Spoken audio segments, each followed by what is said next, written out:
हाँ भाई, शुरू किया जाए। अपन क्या कर रहे थे? रेस्पिरेटरी वॉल्यूम के बारे में पढ़ रहे थे। रेस्पिरेटरी वॉल्यूम देखा जाए, मैंने पिछली क्लास में बताया था, एक होता है टाइडल वॉल्यूम। ये टाइडल वॉल्यूम क्या होता है? नॉर्मल कंडीशन में एयर की जितनी क्वांटिटी को इनटेक किया जाता है और बाहर निकाला जाता है, वही एयर का वॉल्यूम क्या कहलाता है? टाइडल वॉल्यूम कहलाता है। और टाइडल वॉल्यूम की क्वांटिटी कितनी होती है? 500 ml होती है। ये 500 ml होती है। दूसरी कौन सी होती है? इंस्पायरेटरी रिजर्व वॉल्यूम होता है। इंस्पायरेटरी रिजर्व वॉल्यूम क्या होता है? टाइडल वॉल्यूम के ऊपर हम अधिकतम प्रयास के द्वारा जितनी एयर की क्वांटिटी को लंग में भर सकते हैं, अधिकतम प्रयास के द्वारा, वो एयर का वॉल्यूम क्या कहलाता है? इंस्पायरेटरी रिजर्व वॉल्यूम कहलाता है। और इसकी क्वांटिटी कितनी होती है? 2500 से लेकर के 3000 ml तक होती है। 3000 ml तक होती है। अगली कौन सी है? Expiratory reserve volume. Expiratory reserve volume क्या होता है? टाइडल वॉल्यूम के ऊपर अधिकतम प्रयास के द्वारा जितनी एयर की क्वांटिटी को लंग से बाहर निकाल सकते हैं, वही एयर की क्वांटिटी क्या कहलाती है? एक्सपायरेटरी रिजर्व वॉल्यूम कहलाता है। और इसकी वैल्यू कितनी होती है? इसकी होती है 1000 से लेकर के 1100 ml तक होती है। 1100 ml तक होती है। नेक्स्ट कौन सा होता है? Residual volume. रेसिडुअल वॉल्यूम क्या होता है? एयर की वो क्वांटिटी जो हमेशा लंग के अंदर भरी रहती है, हम किसी भी प्रयास के द्वारा लंग से बाहर नहीं निकाल सकते हैं, उस एयर की क्वांटिटी को क्या कहते हैं? रेसिडुअल वॉल्यूम कहते हैं। और इसकी वैल्यू कितनी होती है? 1100 से लेकर के 1200 तक होती है ml। ये रेसिडुअल वॉल्यूम। अब देखा जाए क्या होता है, जब दो या दो से अधिक रेस्पिरेटरी वॉल्यूम को आपस में मिला दिया जाता है, ऐड कर दिया जाता है, तब पल्मोनरी कैपेसिटी या रेस्पिरेटरी कैपेसिटी हमको पता लगती है। तो कैसे होता है? एक होता है इंस्पायरेटरी कैपेसिटी। इंस्पायरेटरी कैपेसिटी के बारे में देखा जाए तो ये क्या है? इंस्पायरेटरी कैपेसिटी ये किसके बराबर होती है? ये टाइडल वॉल्यूम, ये टाइडल वॉल्यूम, और प्लस किसके होता है? Inspiratory reserve volume. Inspiratory reserve volume के सम के बराबर होता है। और इसकी वैल्यू कितनी होगी? 3000 से लेकर के कितनी होती है? 3500 ml तक होती है। कैसे देखा जाए? टाइडल वॉल्यूम कितनी होती है? 500। और ये कितना होता है? ये कितनी, अगर जो हम 2500 ले लेंगे तो यहाँ पर 2500, तो कितना हो जाएगा? 3000 हो जाएगा ml। और अगर जो हम, ये तो टाइडल वॉल्यूम सेम है 500, या हम ये ले लेंगे 3000 अगर ले लेंगे तो कितना हो जाएगा? 3500 ml हो जाएगा। तो इसका मतलब इसकी वैल्यू कितनी हो जाएगी? इंस्पायरेटरी कैपेसिटी की tidal volume plus inspiratory reserve volume की वैल्यू कितनी होती है? 3000 से 3500 ml तक होती है। नेक्स्ट क्या दिया गया है? एक्सपायरेटरी कैपेसिटी देखो क्या होती है। एक्सपायरेटरी कैपेसिटी क्या होती है? Tidal volume plus expiratory reserve volume, दोनों को मिला करके क्या कहते हैं? एक्सपायरेटरी कैपेसिटी कहलाती है। तो टाइडल वॉल्यूम कितना है? तो यहाँ पर क्या है? टाइडल वॉल्यूम और प्लस एक्सपायरेटरी रिजर्व वॉल्यूम, इन दोनों को आप ऐड कर दीजिए तो इसकी वैल्यू कितनी है? 500। और प्लस कितना है? यहाँ पर एक्सपायरेटरी रिजर्व वॉल्यूम, अगर जो हम ये वैल्यू डाल देंगे 1000, तो यहाँ पर दो वैल्यू हो जाएंगी। अगर जो 1000 हम डाल देंगे तो कितना हो जाएगा? 1500 आ जाएगा ml। और अगर जो हम ये वैल्यू डाल देंगे 500 प्लस कितनी वैल्यू डाल दें? 1100 वाली डाल देंगे, 1100 डाल दें, तब कितना आ जाएगा कितना आ जाएगा, ये इतनी वैल्यू हो जाएगी ml। तो इसका मतलब इसकी वैल्यू कितनी होगी, कितनी होगी बोलो भाई, ये 1500 से लेकर के 1600 ml तक, 1600 ml तक इसकी वैल्यू होती है। तो ये तुम्हें याद रखना है, एक्सपायरेटरी कैपेसिटी कितनी होती है, इतनी होती है। अगली बात देखा जाए क्या होता है,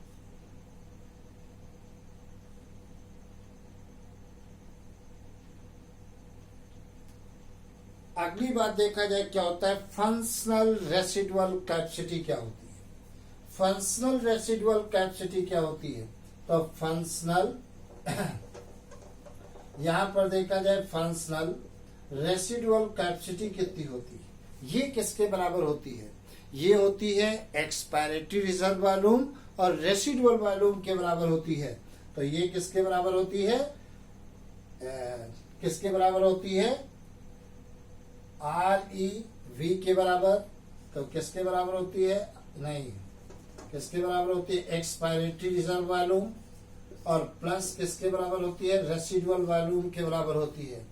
अब इसमें भी देखो, अगर जो अपन ये वैल्यू डाल देंगे 1000, तो 1000 ये हो गया अपना 1000, और प्लस रेसिडुअल वॉल्यूम 1100 डाल दो, 1100 डाल दीजिए, तब कितना आ जाएगा 2000, कितना आ जाएगा, ये 1000, ये कितना आ जाएगा 21, इतना आ जाएगा ml आ गया। अब दूसरी वैल्यू हम क्या डाल सकते हैं, ये वाली वैल्यू अगर डाल दोगे 1100, तो ये 1100 डाल दीजिए, 1100 डाल दीजिए, ये 1100 डाल दिया, और प्लस क्या डाल दोगे, रेसिडुअल वॉल्यूम 1200 डाल दीजिए, प्लस 1200 डाल दोगे तो कितना आ जाएगा 2300 ml आ जाएगा। इसका मतलब ये जरा नीचे पर लिखते हैं, यहाँ पर मैंने क्या बताया था यहाँ पर ये वैल्यू हमने डाला था 1000 और प्लस क्या डाला था 1100 डाला था, तो कितना हो जाएगा 2100, ये आ गया ml। इसका मतलब इसकी वैल्यू कितनी होगी, इसकी वैल्यू आपकी आ जाएगी कितनी, 2100 से लेकर के 2300 ml तक होती है। ये वैल्यू किसकी आ गई, इसकी आ गई। मतलब फंक्शनल रेसिडुअल कैपेसिटी कितनी होती है, 2100 से लेकर के 2300 ml तक क्या होती है, फंक्शनल रेसिडुअल कैपेसिटी होती है। दूसरी बात देखा जाए, अगली चीज वाइटल कैपेसिटी क्या होती है। वाइटल कैपेसिटी के बारे में देखा जाए क्या होता है, वाइटल कैपेसिटी के बारे में अगर जो अपन देखें तो क्या होता है, वाइटल कैपेसिटी बराबर क्या होता है, ये वाइटल कैपेसिटी बराबर किसके होता है, ये किसके होता है, tidal volume plus inspiratory reserve volume, मतलब इंस्पायरेटरी रिजर्व वॉल्यूम, और प्लस किसके होता है, expiratory reserve volume. Tidal volume आप कितना डालोगे, अपन डाल सकते हैं कितना, टाइडल वॉल्यूम 500 है, ये 500, और प्लस इंस्पायरेटरी कैपेसिटी कितनी है 2500, और एक्सपायरेटरी रिजर्व वॉल्यूम कितना है 1000। इन दोनों को मिला दीजिए तो कितना आ जाएगा, कितना आ गया 4000 आ जाएगा, 4000 ml। या इसकी वैल्यू अपन डाल दे 500, और प्लस कितनी डाल दे 3000, ये 3000, और प्लस कितनी डाल देंगे 1100 डाल दीजिए, तब कितना आ जाएगा कितना आ जाएगा, ये आ गया 00, और कितना आ जाएगा 5 1 6, और कितना आ जाएगा 4, इतना आ जाएगा 4600 ml आ गया, ये 4600 ml आ गया। इसका मतलब इसकी वैल्यू कितनी हो जाएगी, 4000 से लेकर के 4600 ml तक होती है।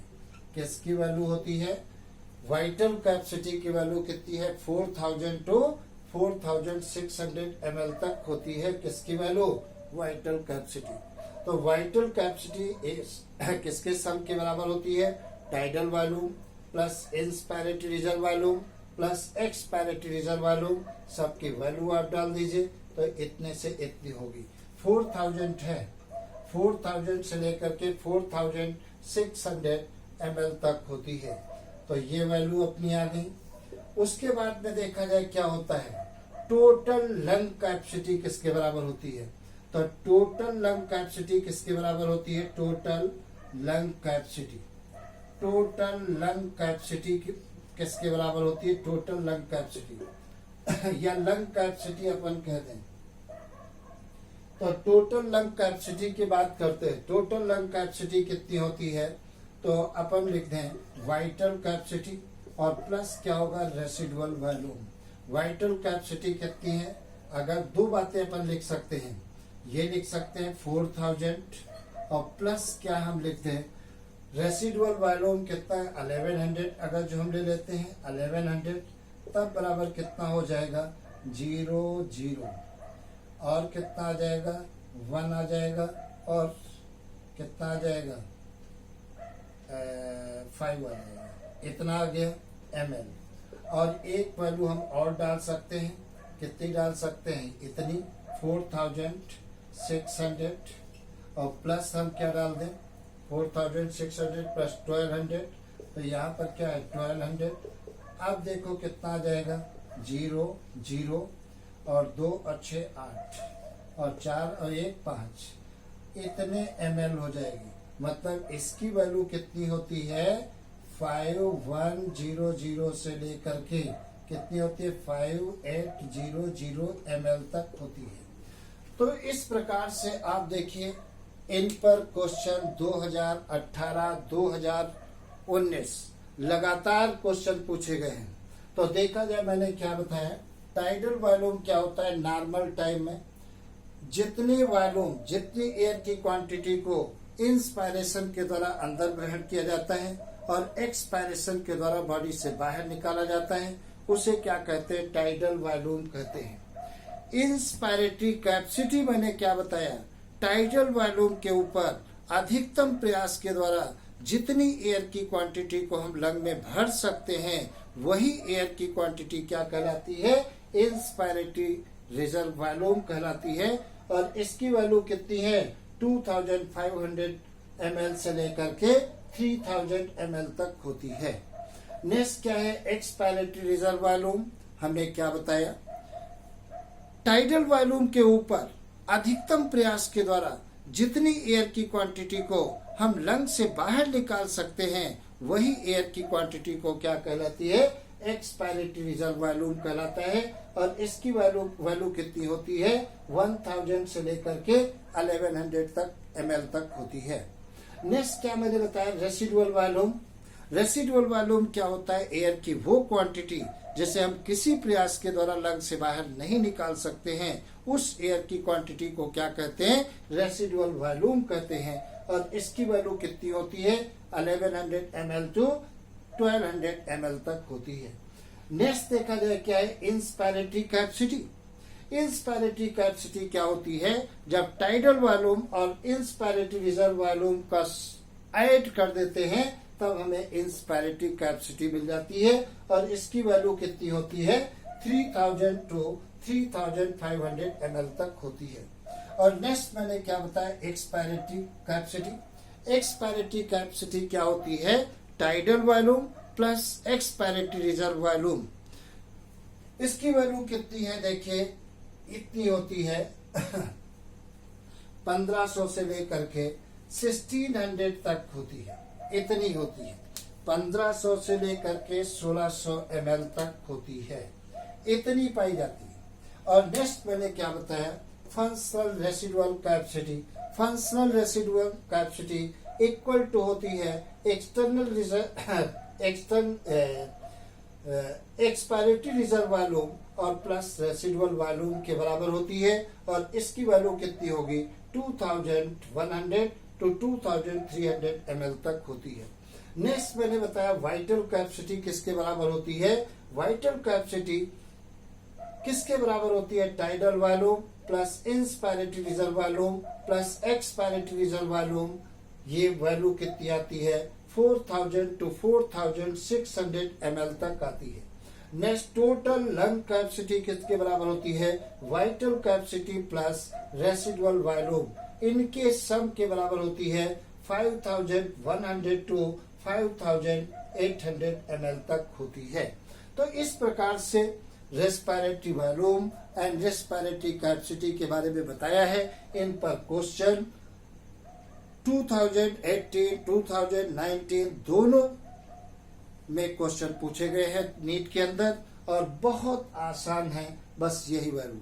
हाँ, एक बात मैं तुमको और बता दूं, हमेशा याद रखना दुनिया के अंदर जितने भी कंपटीशन होते हैं, मैंने दुनिया की बात की है, दुनिया के अंदर जितने भी कंपटीशन होते हैं सबसे इजी कंपटीशन नीट का है। तुमको बड़ा आश्चर्यचकित बात लगती होगी, जहां पर 16-17 लाख लड़के बैठते हैं नीट के अंदर और हम कह रहे हैं ये एग्जाम बहुत इजी है, आसानी से निकाल सकते हो।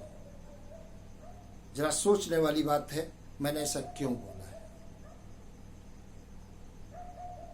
ऐसा मैंने इसलिए बोला है, जितने भी कंपटीशन होते हैं उनकी कोई लिमिटेशन नहीं है सिलेबस की, अनलिमिटेड सिलेबस है। लेकिन नीट में एक लक्ष्मण रेखा खींच दी गई है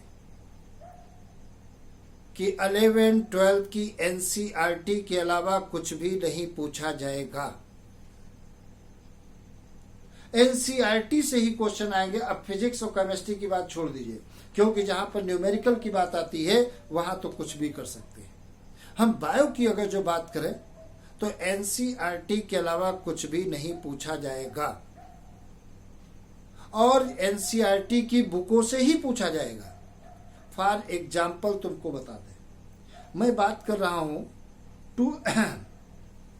18 की बात कर रहा हूं। अब 18 की बात, 18 में जब पेपर हुआ था 18 में, 18 के पेपर की बात हम कर रहे हैं 2018।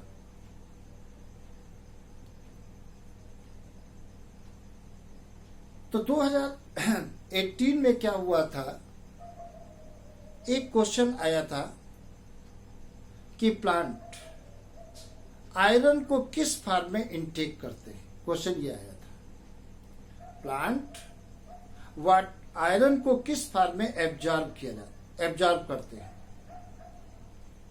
एक ऑप्शन दिया था उसमें फेरस फॉर्म में एब्जॉर्ब करते हैं, दूसरा ऑप्शन दिया था फेरिक फॉर्म में एब्जॉर्ब करते हैं, तीसरा ऑप्शन दिया था फेरिक और फेरस दोनों फॉर्म में एब्जॉर्ब करते हैं और चौथा ऑप्शन दिया था नन ऑफ दीज। आप पेपर उठा करके देख लेना, हम पर विश्वास मत करना। मैंने क्या बताया, 2018 में यह क्वेश्चन पूछा गया था नीट के अंदर। पेपर आपके पास होगा या नेट से आप निकाल करके देख सकते हैं। क्वेश्चन ये पूछा गया था कि प्लांट आयरन को किस फॉर्म में इनटेक करते हैं। एक ऑप्शन था फेरस फॉर्म में इनटेक करते हैं, दूसरा ऑप्शन था फेरिक फॉर्म में इनटेक करते हैं, तीसरा ऑप्शन था फेरिक और फेरस दोनों फॉर्म में इनटेक करते हैं और चौथा ऑप्शन था नन ऑफ दीज। जितनी भी दुनिया के अंदर बुकें हैं, A to Z बुक है, हर बुक में यह दिया है कि प्लांट आयरन को फेरस और फेरिक दोनों फॉर्म में एब्जॉर्ब करते हैं फ्रॉम सॉइल, सिर्फ एनसीईआरटी को छोड़कर। एनसीईआरटी में यह लिखा है कि प्लांट आयरन को केवल फेरिक फॉर्म में एब्जॉर्ब करते हैं और आंसर भी फेरिक फॉर्म ही माना था वहां। बाकी सारी बुकों में लिखा है कि प्लांट आयरन को फेरिक और फेरस दोनों फॉर्म में एब्जॉर्ब करते हैं, लेकिन एनसीईआरटी में लिखा है कि प्लांट आयरन को केवल फेरिक फॉर्म में एब्जॉर्ब करते हैं। तो आंसर भी एनसीईआरटी का ही माना जाता है। ये बात आपको ध्यान रखनी है। अदर बुकों के अगर जो आंसर आप लगा दोगे वहां तो गलत कर दिए जाएंगे। जो एनसीईआरटी में लिखा है वही आंसर वहां पर माने जाते हैं, दूसरी बुकों के आंसर नहीं माने जाते हैं। तो 11th 12th बायो बहुत अच्छे से आप तैयार करें। अगर मेरे नोट्स आप कंटिन्यूअस पढ़ते रहोगे और अगर आपकी किस्मत अच्छी है तो 300 से ऊपर नंबर पाओगे, ये मेरा वादा है। और ये मैं कह रहा हूं कि पर डे 2 लेक्चर मैं देता रहूंगा। कंटिन्यूअसली आप तैयार करते रहें और लगभग 99% में एनसीईआरटी कवर करते हुए चल रहा हूं। अभी आपको हम क्वेश्चन बैंक भी कराएंगे, क्वेश्चन शीट आपको हम प्रोवाइड करेंगे, वो आप करिए। जहां पर दिक्कत होती है आप हमको इन्फॉर्म करिए, हम आपकी प्रॉब्लम दूर करेंगे। एनी हाउ किसी प्रकार से सिलेक्शन आपका हो जाए, मैं यही चाहता हूं। इसके लिए हमको आपको दोनों को लग के मेहनत करनी होगी। जितना हम पढ़ाते हैं प्रॉपर आप तैयार करते रहें। और एनसीईआरटी बुक भी आप पढ़ सकते हो। अगर नहीं पढ़ना चाहते हो तो मेरे लेक्चर आप पढ़ते रहें, निश्चित रूप से 300 के ऊपर नंबर आपको मिल जाएंगे। ये मेरा आपसे वादा है। बस कंटिन्यूअस आप लगे रहें। और इस काम के लिए मैंने कहा है आपसे कि अधिक से अधिक लोगों को इन्फॉर्म करिए, जिससे उनका भी कल्याण हो। खैर, आगे देखा जाए क्या होता है।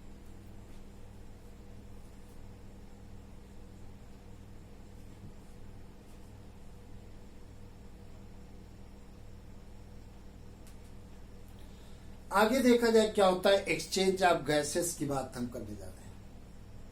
किसकी बात करने जा रहे हैं? एक्सचेंज ऑफ गैसेस की बात करने जा रहे हैं। गैसेस के एक्सचेंज की बात करें, एक्सचेंज ऑफ गैसेस। सपोज करिए यहां पर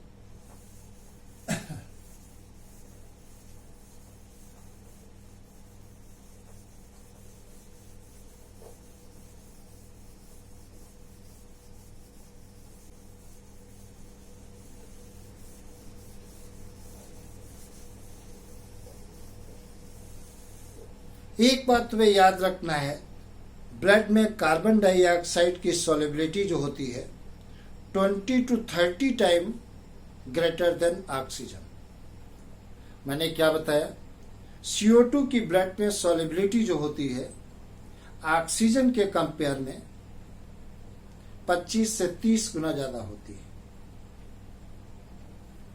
अब देखा जाए गैसेस एक्सचेंज की बात हम कर रहे हैं, कैसे गैसों का एक्सचेंज होता है।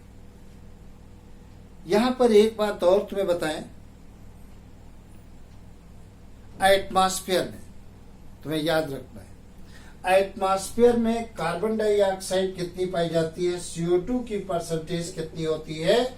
0.03%। इस पर क्वेश्चन कई बार पूछा गया है। एटमॉस्फेयर में कार्बन डाइऑक्साइड की परसेंटेज कितनी होती है? 0.03% होती है। ऑक्सीजन की बात की जाए तो ऑक्सीजन O2 की परसेंटेज कितनी होती है? 21% होती है। कितनी होती है? 21% होती है। अगर हम नाइट्रोजन 78% नाइट्रोजन बाय वॉल्यूम पाई जाती है। तो एटमॉस्फेयर में सबसे ज्यादा नाइट्रोजन पाई जाती है, कार्बन डाइऑक्साइड 0.03%, ऑक्सीजन 21% पाई जाती है। और स्मॉल क्वांटिटी में इनर्ट गैसेस पाई जाती है। ये एटमॉस्फेयर में गैसों का कंपोजिशन होता है। अगर तुमसे पूछ लिया जाए अर्थ क्रस्ट में कौन सी गैस सबसे ज्यादा पाई जाती है, तो आपकी होगी ऑक्सीजन। लगभग 46% ऑक्सीजन अर्थ क्रस्ट में पाई जाती है बाई मास। और अगर तुमसे पूछा जाए कौन सा एलिमेंट सबसे ज्यादा मात्रा में मिलता है, तो आपका आंसर होगा एल्यूमिनियम। सबसे ज्यादा मात्रा में अर्थ क्रस्ट में एल्यूमिनियम मिलता है। तो ये एटमॉस्फेयर में परसेंटेज पूछे जाते हैं। कई बार पूछा गया है CO2 की परसेंटेज क्या होती है, तो इतनी परसेंटेज होती है। इसके बाद अपन कल पढ़ेंगे गैसों का एक्सचेंज, क्योंकि समझाने में समय लगेगा और ये बहुत अच्छे से आप तैयार करें।